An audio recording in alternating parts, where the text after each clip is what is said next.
Tem a palavra. Gostaria de saudar os nobres julgadores na pessoa do presidente, desembargador Luiz Sveiter. Gostaria de saudar a todos e todas que aqui estão, membros do coletivo pela liberdade do Rafael Braga, meus companheiros do DDH, sem o que não poderia chegar aqui até hoje essa luta em prol da defesa de Rafael, meus alunos da Universidade Federal Fluminense, com quem eu mais aprendo do que ensino, e saudar específico o Rafael, que eu sei que está muito ansioso e aguarda que se faça justiça no caso dele, e também o povo do estado do Rio de Janeiro, que espera a justa aplicação da lei por essa Câmara Criminal. Falar do caso Rafael é falar de uma série de violações à ordem legal, né? Não à toa eu classifico como um caso das maiores violações de direitos humanos da década no estado do Rio de Janeiro. O que a gente quer aqui, mais do que a repercussão midiática que o caso tomou, é exatamente a justa aplicação dessa lei. E a gente confia que o colegiado vai, sem embargo de qualquer mudança de jurisprudência ou questão de revogação da súmula 70, não é o que se almeja com a presente sustentação nessa tribuna. O que a gente quer é a justa aplicação da lei no caso concreto. Então, em realidade, começando a falar da questão preliminar que antecede o mérito, existem duas preliminares nesse caso a se destacar. A primeira delas é a falta de fundamentação a partir do segundo ato da audiência de instrução e julgamento para que Rafael estivesse algemado. Apesar do pedido da defesa, o juiz fundamentou como se fosse adotando um padrão relacionado ao juízo anterior, às razões do juízo anterior, o que deveras viola o comando, do artigo 93, inciso 9 da Carta, porque o juiz simplesmente falou, adota as razões de decidido magistrado anterior, sem expor qual era o risco ou qual era o perigo concreto em que aquela situação da algema se justificasse. Note-se que naquela época não existia nenhuma manifestação ou nenhum risco concreto à segurança do tribunal, Então, o ato foi completamente desfundamentado. Essa é a primeira nulidade. A segunda nulidade diz respeito à ausência da questão das câmeras de vídeo da viatura, conforme pedido defensivo, e das câmeras da prefeitura concernentes à filmagem da base da UPP.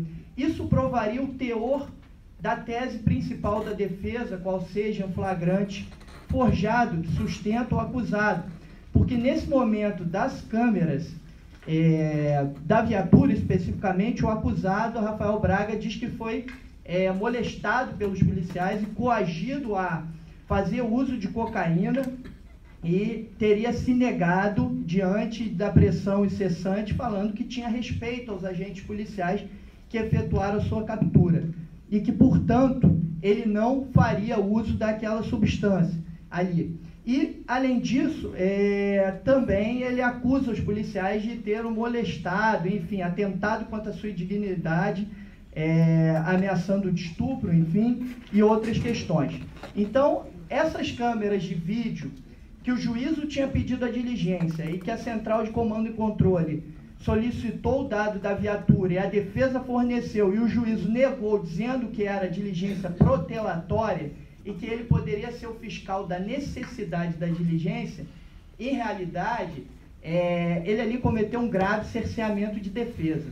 Tanto quanto também o não fornecimento das câmeras que envolviam a filmagem da sede do container da UPP, porque ali mostraria uma contradição importante que a defesa vai falar agora na primeira questão de mérito. A primeira questão de mérito é a violação da dimensão probatória da presunção de inocência e diz respeito direto à fala contraditória dos policiais, que não tiveram segurança, nem harmonia e nem coerência, haja visto que diversas contradições se observaram entre esses depoimentos. E não foram contradições menores, Excelência. A primeira contradição diz respeito à eventual informação sobre a venda de drogas. Teria partido essa informação de um morador ou de um policial de outra guarnição. Essa é a divergência fundamental entre os dois policiais que efetivam a captura de Rafael, soldado Lago e soldado Cabral. Na delegacia, uns dizem que ele estava sozinho, Cabral e Lago, né? Mas em juízo eles dizem que existia mais gente e que todos correram. Ora, contradições muito relevantes nesse caso. Terceiro momento, eles falam do momento da captura, em que ele estaria com um saco na mão, um deles, né, o Cabral, o Lago, e o outro diverge dizendo que ele, ao ser surpreendido pelos policiais, teria jogado o saco no chão e vindo na direção dos policiais. Entre os dois também se nota uma contradição muito importante sobre para onde Rafael é levado após a prisão-captura. Um disse que ele foi levado diretamente para a delegacia e outro para a base da UPP. E, por fim, uma contradição muito relevante, que é a questão do dinheiro que estava com ele. Um diz que ele não tinha dinheiro e o outro diz que ele estava com R$3, que era exatamente a quantia que ele trazia em seus bolsos. Portanto, excelências, não é possível relativizar, como fez, infelizmente, o juiz de piso, de maneira equivocada, essas contradições e dizer que a súmula 70 se aplica nesse caso concreto. Porque a súmula 70, dentro da jurisprudência dessa Câmara e de todo o Tribunal de Justiça Fluminense, diz que a palavra dos policiais tem que ser segura, coesa e harmônica. O que em nenhum momento, repito, em nenhum momento foi possível dizer que essa palavra era segura, coesa ou harmônica, né? E que dizer das contradições entre os que efetivaram a captura e os que estavam na guarnição também. São mais insanáveis do que essas ainda. Então, portanto, o primeiro aspecto de mérito da defesa diz respeito à não aplicação da súmula 70 nesse caso específico e da absolvição por ausência de elementos de prova respeitando o estado de inocência.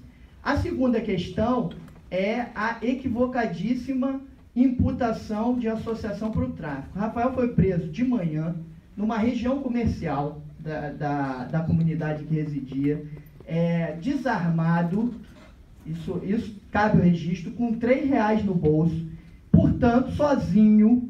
Portanto, em realidade, faltam por completo os elementos objetivos do tipo do artigo 35, qual seja, estabilidade e permanência. Rafael estava associado com quem em caráter estável e permanente? Isso, inclusive, não foi em nenhum momento identificado, e é claro que uma acusação dessa causa um tremendo cerceamento de defesa, na medida em que atribui o crime de tráfico a Rafael simplesmente por conta, vejam vocês, de que as drogas estariam embaladas com o emblema da facção. E que, em realidade, ninguém poderia estar vendendo ali seu beneplácito da facção. Ora, senhores, essa questão chega a beirar as raiz do absurdo do senso comum, porque, em realidade, como Rafael estaria traficando sem a mínima cobertura protetiva do tráfico, sem estar armado, sem ter possibilidade, né, de defesa, como ele estaria associado a outros? Se eles estivessem associados, notoriamente haveria uma resistência. Enfim, a hipótese é muito clara no sentido de não haver associação nenhuma, porque isso não se deu na prática, e na prática não existiu o crime de tráfico. E por fim, como tese subsidiária, ainda que se considere que Rafael pudesse ser um traficante, há que se mensurar a pequeníssima quantidade de drogas em relação à situação objetiva dele. E digo, excelências, não só a quantidade de droga deve ser levada em consideração. O que deve ser levado em consideração, mais uma vez, é que Rafael não estava armado, que era de manhã, quase 9 horas da manhã, que ele estava numa zona comercial, sozinho, e a questão da quantidade, nesse caso, acaba sendo o único indicador concreto para que se pudesse aferir se havia ou não atividade de mercancia.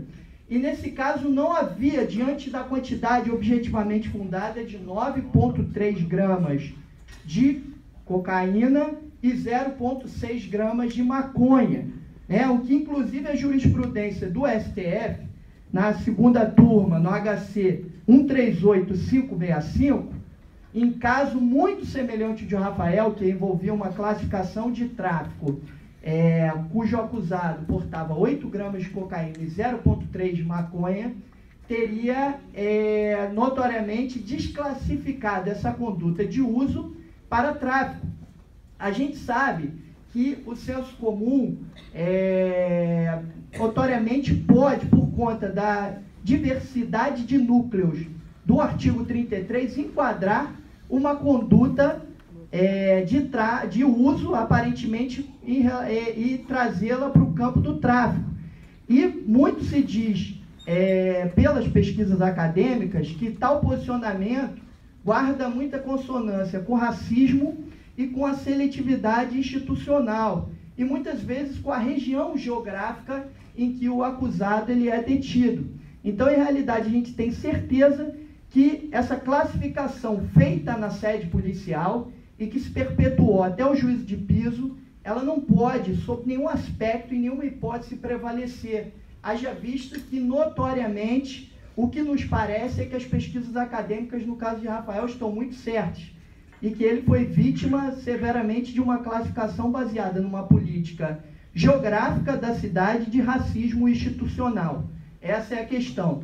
E, por fim, e não menos importante, a gente quer também atentar sobre se os nossos argumentos sobre a questão do juízo normativo das condutas do 33 e do 35 não restarem suficiente a Vossa Excelência, nós queremos chamar a atenção para a equivocada dosimetria da pena, no que tange a valoração da reincidência na primeira fase, ao lado dos maus antecedentes, e na segunda fase, o que foi uma equivocada posição do juízo, uma tecnia que deve ser corrigida por Vossas Excelências, e nesse sentido a gente pede que a dosimetria se atenha a valorar apenas a reincidência na segunda fase de aplicação da pena, conforme prevê o Código de Processo Penal, seu critério trifásico da pena. Beleza? Então, em realidade, a gente quer que essa Câmara, trazendo todas essas mazelas do caso aqui a público, todas essas questões e controvérsias legais, faça a justa aplicação da lei ao caso concreto e dê dignidade a Rafael. Nós confiamos que essa Câmara vai fazer justiça no caso. Muito obrigado. A palavra é da relatora, por favor. Parabenizo a sustentação brilhante do nobre causídico, bem combativa. Bom, vamos às preliminares, são duas, né? Preliminarmente, afasta-se a arguição de nulidade das duas. O uso das algemas foi devidamente justificado pelo magistrado nos seguintes termos. Abre aspas. Consultadas as autoridades de segurança, aduziram que não há condições de segurança que permitam a retirada das algemas. Considerando também o alto clima de animosidade no presente caso, com inúmeros manifestantes, protestos em frente ao fórum e palavras de ordem nas redes sociais, reputo imprescindível a manutenção das algemas, excepcionando-se o teor da súmula. Não se desconhece, fecha aspas, pasta 242 do processo eletrônico. Não se desconhece que o uso de algemas é medida excepcional. No entanto, nenhum prejuízo foi demonstrado, notadamente por se tratar de audiência presidida por juiz togado, ao contrário da cautela que pretendeu o julgador com a restrição das algemas no âmbito do júri, composto por juízes leigos que podem ser influenciados com o objeto. A súmula vinculante número 11 dispõe que só é lícito o uso de algemas em casos de resistência e de fundado receio de fuga, ou de perigo à integridade física própria ou alheia, por parte do preso ou de terceiros, justificada a excepcionalidade por escrito sob pena de responsabilidade disciplinar civil e penal do agente ou da autoridade e de nulidade da prisão ou do ato processual a que se refere, sem prejuízo da responsabilidade civil do Estado. A retirada das algemas é a regra, que, no entanto, comporta exceção, e esta justamente é a hipótese dos autos, de forma que, bem fundamentada, justificou o magistrado que não havia condições de segurança, além do clamor público sobre o caso, sendo que tal situação ainda perdura, sendo perfeitamente razoável a adoção da medida naquela ocasião. A decisão se apresenta devidamente fundamentada, como já dito, e objetivamente apontados os motivos. A respeito à jurisprudência, que eu colaciono, não vou ler, É de ressaltar ainda que a defesa não pontua os prejuízos sofridos pela alegada nulidade destacada. A outra nulidade que ele alega... Você vai destacar as duas? Ainda tem mais uma. Não vai destacar separadamente ou A necessidade? Não vejo. Bom, a outra nulidade é que ele diz que não foi deferido pelo juízo as imagens das câmeras, não é isso? Bom, primeiro, tem que destacar que o juiz não é obrigado a deferir qualquer tipo de prova. Cabe ao juiz decidir. E no caso aí, ele deixou de se manifestar ao tempo da defesa técnica. Ele foi, inclusive, a defesa deixou transcorrer em autos o prazo para a defesa, para as alegações preliminares. Foi nomeado defensor público. Depois, ele não, quando apresentadas as alegações, ele não pediu essa prova. Ao final da instrução, da audiência de instrução, julgamento, ele também não fez, mas mesmo assim foram deferidas várias diligências pelo juiz na conclusão da audiência de instrução e julgamento, e o juiz não deferiu exatamente essa prova, essa de disponibilizar as imagens das câmeras das viaturas policiais, porque ele entendeu desnecessário e irrelevante, porque o próprio réu esclareceu todo o percurso. Então, não vejo nenhuma nulidade nesse momento, nesse aspecto, e nenhum prejuízo. Então, as nulidades estão sendo rejeitadas. Tá. As preliminares. Preliminares. Mandou Basílio. Para passar das preliminares no mérito. Vamos ao final. Exatamente. Bom, ao contrário do que afirma a defesa exaustivamente, entendo que não há dúvida quanto à autoria e materialidade dos crimes imputados ao réu. Narrou-se que no dia 12 de janeiro de 2016, por volta das 9 horas, no interior da comunidade Vila Cruzeiro, em local conhecido como ponto de Boca de Fumo, ponto de venda de drogas, o réu foi flagrado na posse de 9,3 gramas de 9 gramas e 3 decigramas de cocaína, acondicionadas em 8 cápsulas grandes, ostentando as inscrições Pó 20/Rajadão PH e CVRL/Pó/Complexo da Penha e 0,6 decigramas, quer dizer, 6 decigramas de maconha em uma embalagem plástica fechada por nó. Isso está no laudo, pastas 142/145. Além de um rojão de fogos de artifício 12/1, também está nas pastas 139 e 329. Na primeira audiência foi requerido pela defesa. Bom, isso aqui já foi resolvido, era sobre as imagens de câmera, já falei. Bom, o comandante da Polícia Militar... eu já falei também.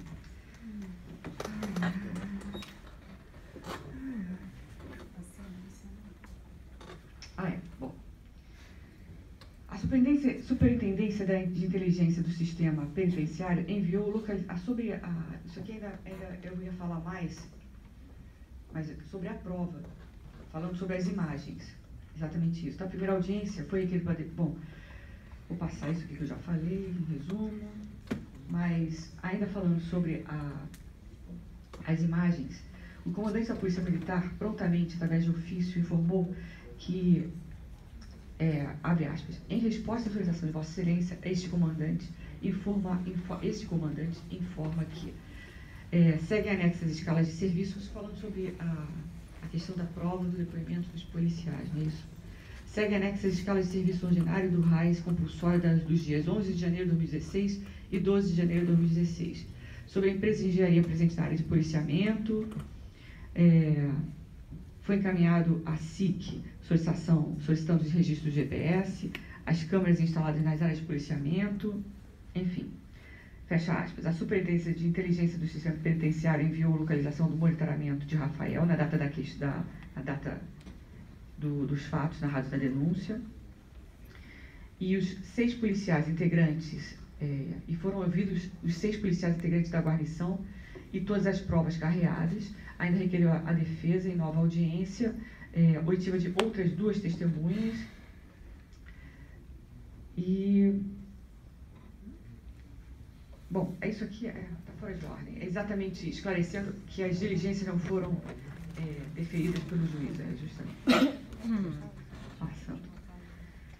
Bom, a patrulha patrulha destacada e responsável pela prisão do réu foi toda ouvida em juízo, como já disse. O policial Pablo Vinícius de Cabral, o primeiro homem à frente da guarnição, foi contundente a afirmar que reconhece ao Rafael que estávamos em patrulhamento de rotina na comunidade Vila Cruzeiro e havia alguns engenheiros fazendo a metragem para colocar cabine blindada para os policiais. Que um colaborador veio até a guarnição informar que existia um grupo de pessoas comercializando drogas umas 2 ruas à frente. Nós fomos lá verificar e eu avistei um grupo correndo, só que o meliante ficou. Que acho que ele estava distraído, não sei, ele ficou parado com a sacola na mão. A gente se aproximou, ele tentou se desvencilhar da sacola, só que a gente conseguiu chegar a tempo. Que pegamos o elemento, a guarnição que vinha atrás revistou e verificamos que na sacola havia drogas e fogos de artifício. Que o morador falou que havia comércio de drogas. Que foi um patrulhamento fora do horário porque a gente estava ali só para os arquitetos poderem fazer a metragem. Mais adiante, que ele estava segurando a droga, que estava no saco plástico, que havia 1 ou 2 morteiros, que o forte da Vila Cruzeiro, lá é o Comando Vermelho.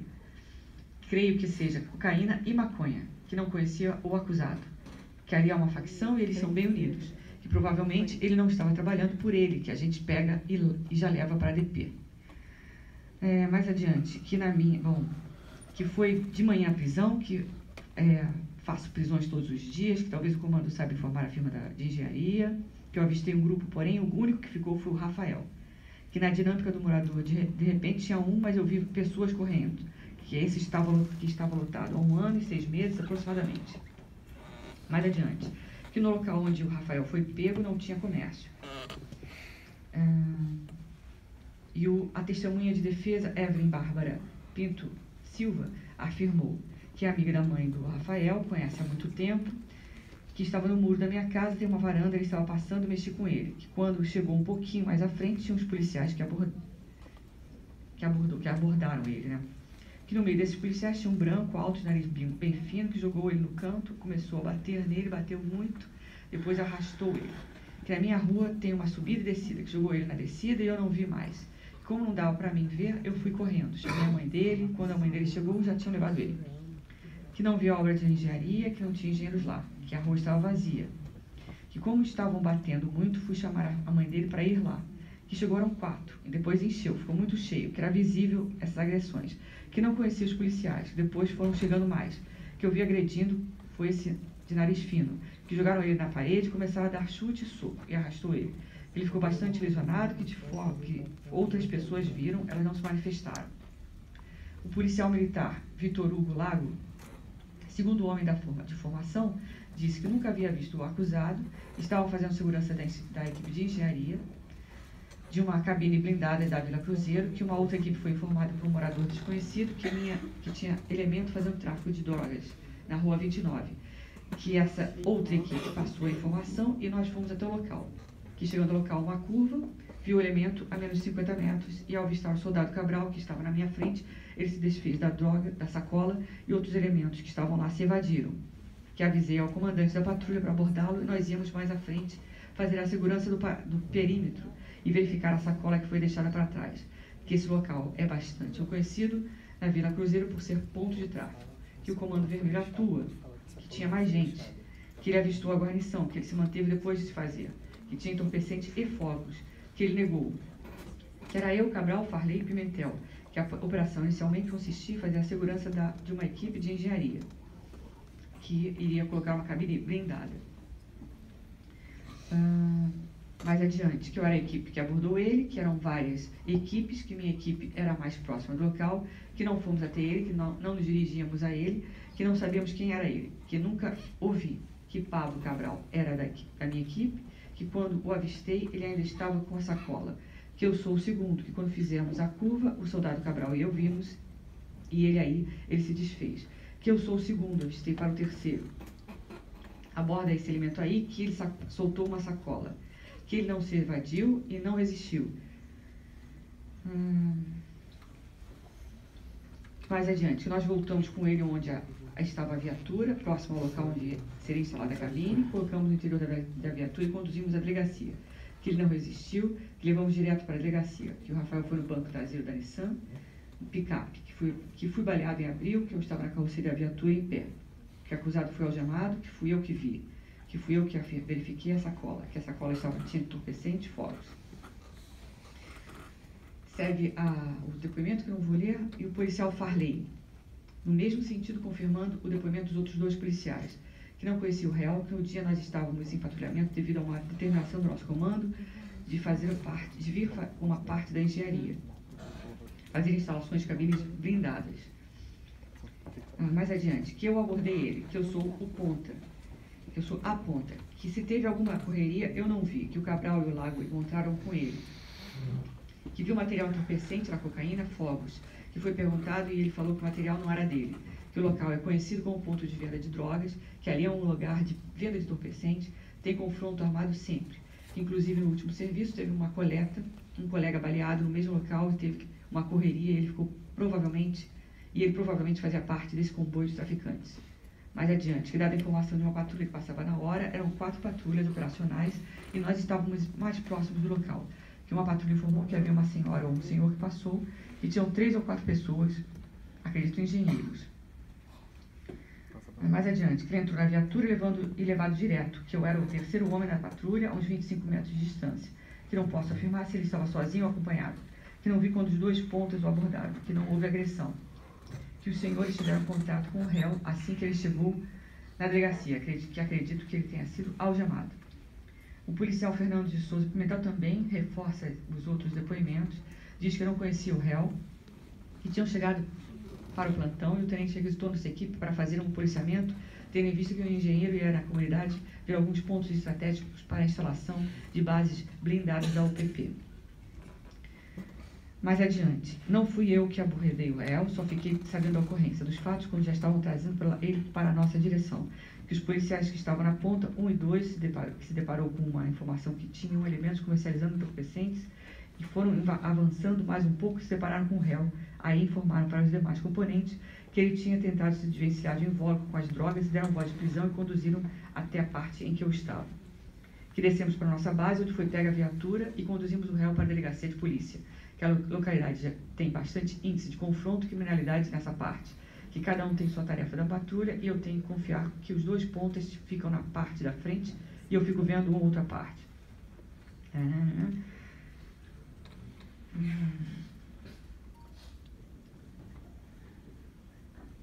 Mais adiante, que eu não conversei com o soldado Lopes, que se não me engano éramos 6, ele foi conduzido até a base blindada, que não me lembro se já estava instalado, depois fomos à delegacia, que é praxe.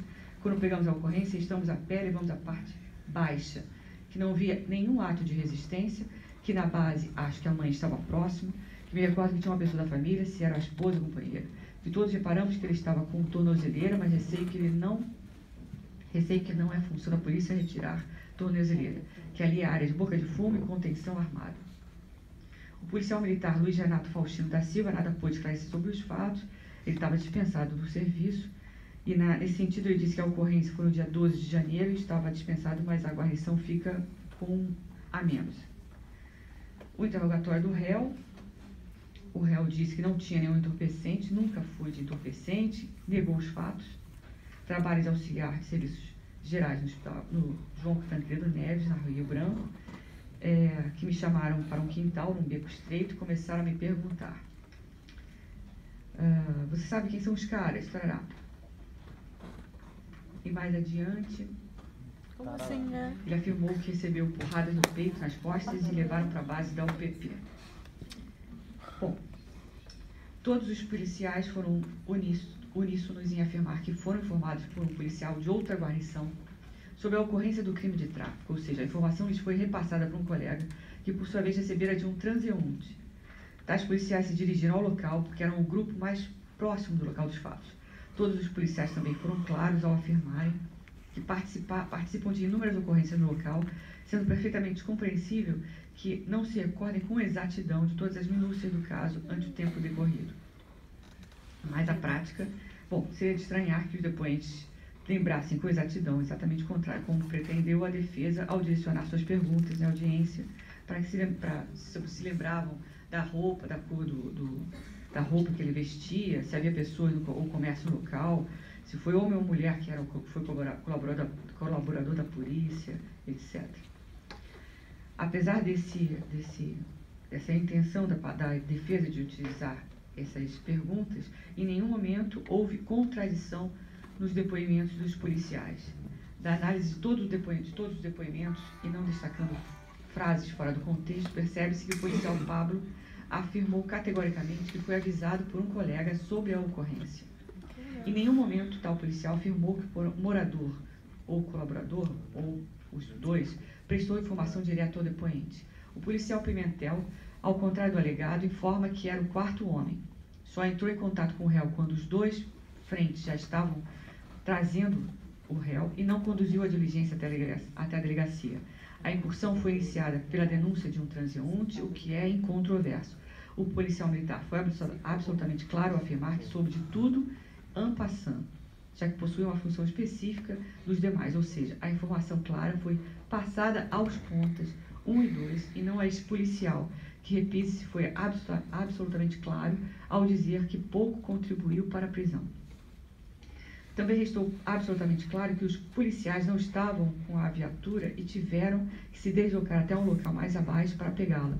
Novamente percebe-se um jogo de palavras da defesa, já que alguns policiais se referiram ao mesmo local, mas usaram nomes diferentes, base, container, o que não significa qualquer contradição.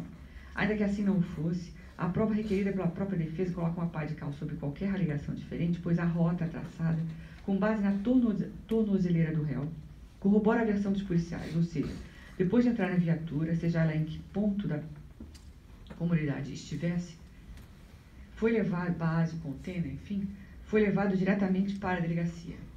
Novamente, num esforço, a defesa afirma que há divergências quando alguns policiais afirmaram que existia comércio no local e outros não. A citada padaria, assim como afirmou o próprio réu e sua testemunha de defesa, ficava um pouco distante dos locais dos fatos. O réu afirma que ainda se encaminhava para lá. Tal distância, de acordo com a percepção subjetiva de cada depoente, pode trazer uma resposta positiva ou negativa sobre a existência de um comércio no local, o que é perfeitamente razoável. Os policiais das pontas da guarnição afirmaram que o réu, ao ser surpreendido pela presença dos milicianos, soltou a sacola. O policial Pablo afirma que não deduziu que ele é comercializador. Foi categórico ao dizer, abre aspas, eu vi. Deste modo, percebe-se que as pessoas que ocorreram não foram traficantes, mas usuários, e o réu era quem estava de posse do material e tentou, abre aspas, disfarçar quando percebeu a aproximação do policial. Aproximação policial, né? Pouco crível as alegações da testemunha de defesa e do próprio réu.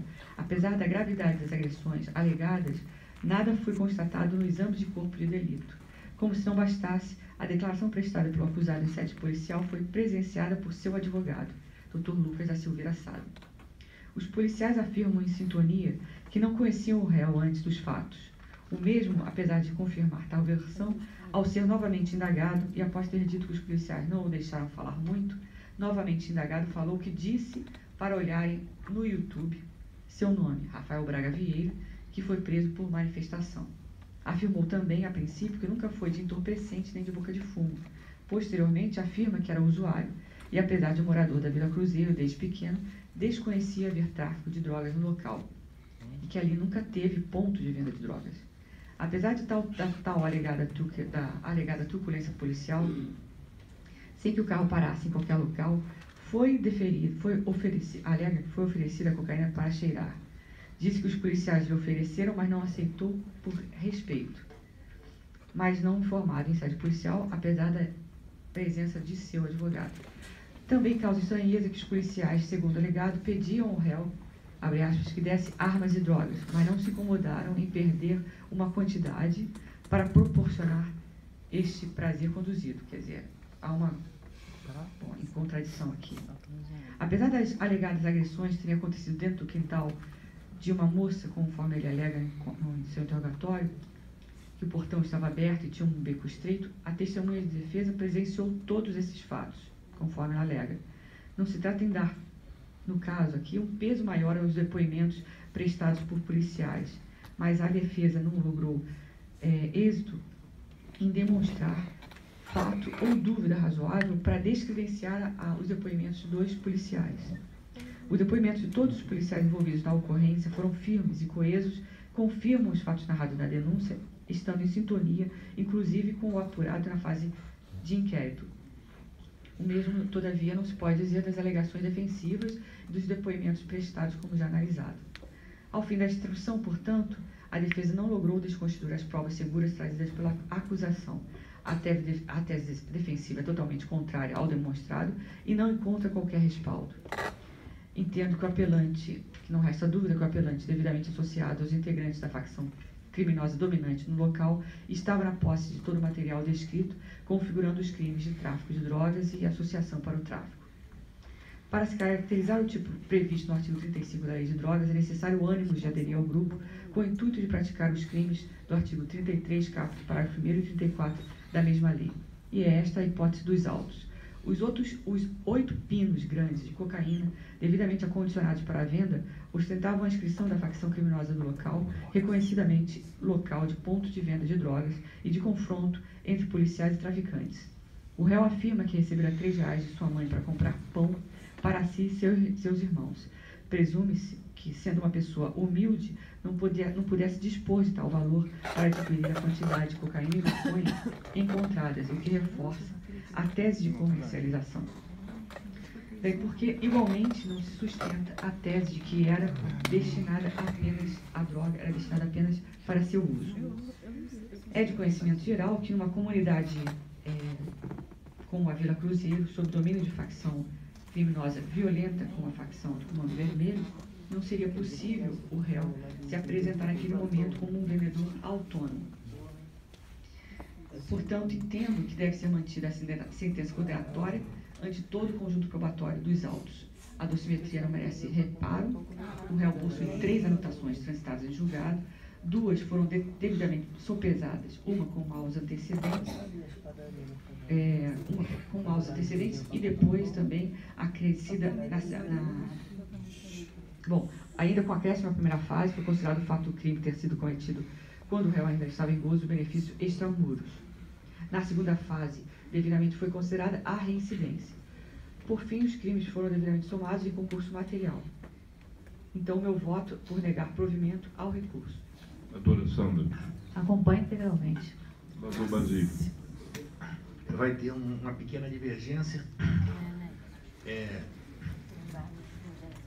As preliminares eu não vou falar aqui, estou acompanhando. Eu penso que o advogado sustentou que depoimento policial, as contradições foram pequenas.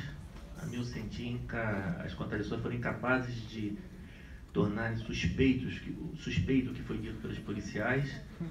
O nosso código não adota o critério de outros países, que é a quantidade da droga. Ainda bem que não adota, porque quem milita aqui todo dia sabe que os traficantes hoje não andam com grande quantidade de droga e ficam com pequena quantidade quando são flagrados. As circunstâncias da prisão indiciam para mim realmente o destino comercial. Além da droga, foi encontrado um morteiro também com ele. E eu penso que a condenação pelo artigo 33 deve ser mantida. Agora, eu ouso divergir com relação ao 35. É a posição minha aqui na Câmara, conhecida. Ele foi preso sozinho. Não há prova nenhuma de que ele estaria vinculado a outras pessoas. Poderia estar, mas a denúncia sequer indica o nome de uma pessoa que ele estaria vinculado. Seria quase inepta com relação a essa infração. E eu absolvo com relação ao 35. O advogado falou na hora da aplicação da pena, ele falou que o juiz considerou a mesma condenação bis in idem na primeira e na segunda fase. Não é isso que ocorreu. O juiz considerou umas condenações na primeira fase e outra na reincidência. Isso é possível, pacífica no respeito da Câmara. Eu apenas estou reduzindo pena.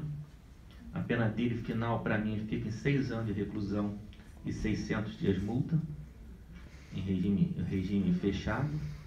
Então a divergência é parcial. Absolvo do 35, reduz a pena do tráfico e fica 6 anos de reclusão em regime fechado e 600 dias de multa. E vou fazer voto. Não tem que fazer voto, porque eu vou declarar, além de declarar outras coisas, porque foi juntado parecer técnico de doutores, que eu pensei que fosse ler, eu ler para aprender juridicamente. Mas o parecer veio juntado para dizer que a prova não é boa. Isso não precisa de parecer. Eu quero parecer técnico para aprender direito. E não no que veio ali. Então eu vou fazer comentários sobre isso no voto. Então, o resultado do julgamento, por unanimidade, rejeitadas as preliminares e do mérito, por maioria, negou-se provimento ao recurso, negado provimento ao recurso. O recurso vencido em parte do desembargador Basílio, que absolvia pelo artigo 35 e reduzia a pena do tráfico. Esse é o resultado, doutor. E parabéns pela sua atuação, inclusive, na entrega dos memoriais. A ideia nossa, a partir desse julgado, é opor o recurso cabível agora, que são embargos infringentes. E aí, a partir desses embargos infringentes, né, basear o nosso questionamento em cima do voto divergente e tentar levar a questão o máximo possível em grau de recurso para ser rediscutida, porque a gente acredita que a partir da demonstração de todas as contradições da insuficiência das acusações de tráfico e de associação, nós temos elementos para questionar isso até a última instância. É isso. Naturalmente, houve um despreparo muito grande da relatora na confecção do voto.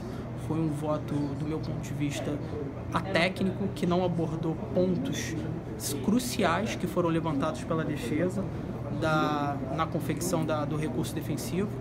E, sem dúvida nenhuma, irão ser opostos os competentes embargos de declaração para solucionar, tentando visar neutralizar as contradições, omissões nesse acordo, e acreditamos aí que nos embargos infringentes, ou seja, na recurso que vai ser interposto em face do voto vencido, iremos, sem dúvida nenhuma, batalhar muito para reverter esse panorama de manutenção da condenação do Rafael.